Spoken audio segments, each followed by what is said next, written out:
دولة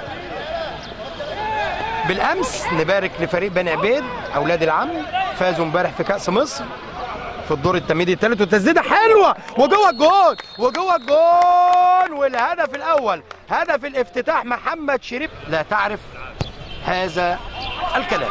وادي الكره البينيه وخطيره وخطيره، هو جول هو جول هو جول هو جول، والهدف الاول لفريق دقدوس، وهدف جميل ومباغت لفريق دقدوس شويه لان القادم اصعب. المباراه القادمه في الدوري مباراه طنطا. وادي كوره محمد شريف وبينيه جميله وحماده، هو جول هو جول هو جول وجوه الجول وجوه الجول، وعملها حماده السعيد. والهدف الثاني الرائع الجميل حماده السعيد، وهدف وخارج 12 رقم 16 جوده نزل بدلا من محمد عيد. وفي ايه؟ ضربه جزاء ولا ايه؟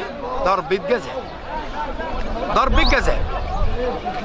حكم اللقاء وانذار لاحمد الغريب.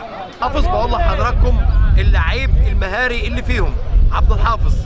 هنشوف عبد الحافظ يعمل ايه، والسيد عبد اللطيف حارس مرمى ديكرز.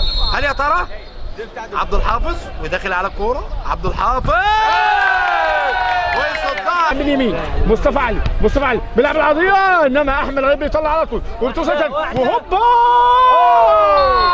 وهدف ثاني وهدف التعادل. احبائي المشاهدين